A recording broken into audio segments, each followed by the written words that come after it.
Ok, je viens de créer une vidéo dans laquelle je t'explique très rapidement comment apprendre 10 000 mots pour devenir fluide en quelques mois. Vraiment 2, 3 mois. Ça dépend de combien de temps tu fais vraiment les choses. Mais aussi, je t'explique pourquoi il est important de comprendre et de pouvoir émettre 10 000 mots. Donc, je te laisse dans la vidéo. J'espère que tu profites et on se voit là-dedans. La plupart des gens pensent que pour devenir fluent, tu vois, ou fluide, ça prend des années, ou bien il faut avoir un niveau A1, A2, puis passer au niveau B, C. Ça n'existe pas. Ok? Ça n'existe que pour les gens qui rentrent dans ce market. En fait, c'est un business, le monde des langues aussi. Et il faut payer pour augmenter ton niveau. C'est ça, en fait, comme on a configuré le truc. Mais la vérité, c'est que beaucoup de gens viennent me parler et dire ouais, mais il me faut des mots, il me faut savoir au moins combien de mots, combien de trucs, un truc pour quantifier la langue. Moi, je leur dis 10 000 mots. C'est ce qu'il te faut. C'est autour de 10 000 mots pour parler parfaitement dans n'importe quelle conversation. Ok? À ce moment, tu comprends suffisamment la langue pour apprendre naturellement la langue à partir de la langue. C'est ça qui est hyper intéressant. Et surtout, tu peux consommer du contenu des natifs, comme des séries, des podcasts, etc. C'est là que ça devient vraiment utile.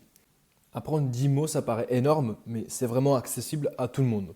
Justement, il faut dire à ton cerveau qu'on a beaucoup de mots, mais il faut les catégoriser en deux groupes. Le premier, ça va être les mots apparentés. Pour cela, on va trouver les mots qui sont transparents avec la langue française. Si vous avez une langue maternelle qui est différente, faites-le pareil. Ce sera mieux, il y aura beaucoup de connexions. Mais le deuxième groupe, il est beaucoup plus important, je dirais, parce qu'il y a des mots qui ne sont pas transparents, du coup des mots que tu ne connais pas forcément. Mais là, on va faire gaffe au verbe. Parce que le verbe, il va nous donner le contexte, le temps, avant, après, maintenant, et aussi tout ce qui est dans l'action. C'est-à-dire, si tu prends l'exemple de la bouffe, manger. Manger, ça te donne de l'info sur déjà vocabulaire de bouffe, de cuisine, de culture, de temps, de comment on mange, de avec qui, un pique-nique. Vous voyez? Donc c'est le verbe qui est un peu le centre de famille des mots. Tu connais déjà des milliers de mots dans la langue que tu vas apprendre, mais tu ne sais pas. En fait, prenons l'exemple d'un anglophone qui va apprendre l'espagnol ou le portugais, ou le français, vas-y. Il possède déjà entre 50 et 20% du vocabulaire. D'accord? Parce que regardez, je vous ai mis des exemples ici. Il y a nation, nation, nation. La prononciation, c'est ce qui change. Ça, c'est les mots transparents, d'accord? Il y a aussi d'autres exemples. Mais ce qui est intéressant, c'est que on repart pas de zéro. On connaît déjà quelque chose. Et c'est pour ça que je dis à mes élèves, les gars, vous pouvez déjà parler quelque chose, vous pouvez déjà communiquer. C'est ça qui est super intéressant dans les langues. Par contre, pour les trucs que l'on ne connaît pas, on va juste créer des reconnexions avec des schémas pour arriver à trouver ces mots-là. Et tu peux construire en fait les 10 000 mots en repartant de 10 000. De 1000, tu vois. Du coup, il reste que plus que 9 000. C'est vraiment une avancée énorme. Voici la clé pour apprendre des langues vite, très vite. La différence, c'est que tu n'apprends pas des mots tout seul, tu apprends en ensemble des mots. Par exemple, pour le mot travailler en anglais, ok? Tu n'apprends pas seulement work. Tu apprends I worked, a worker, workload, workflow, tout ce qui vient avec la racine work. Ok? Ça, c'est le noyau que l'on veut. Et ensuite, moi, je dis à mes élèves, vous savez comment triangle, ok? Au-dessus, tu as la thématique. C'est ça le plus important. La thématique, c'est le contexte. Ça nous donne un champ sémantique dans lequel il y a un noyau. Le noyau, c'est quoi? C'est le verbe, souvent. Parce que le verbe, il contient la racine des trucs qui viennent après. Ok? Et les verbes, ils te permettent d'avoir ensuite des trucs qui vont améliorer ta communication, qui sera le vocabulaire. Ok? Tu as un verbe, tu as une action, mais tu veux la moduler, c'est pour ça que tu as un vocabulaire.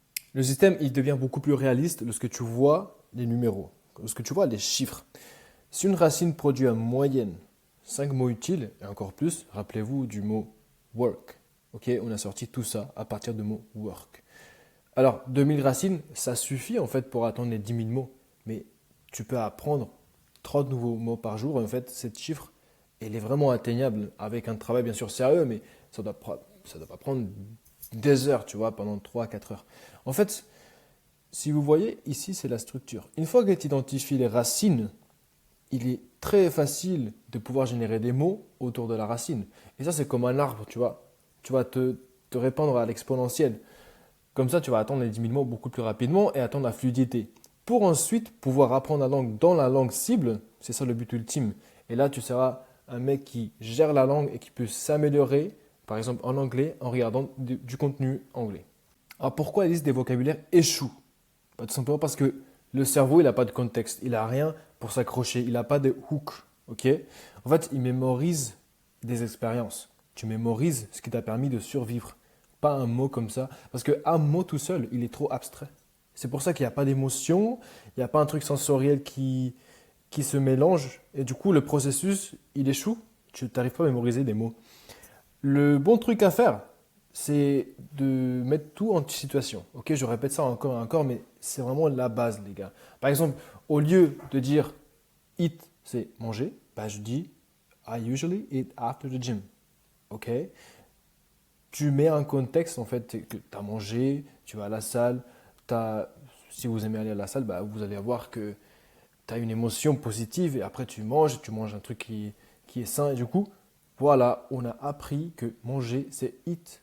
L'immersion passive, ça ne te sauve pas. Ok, regarder Netflix, ça ne sert à rien.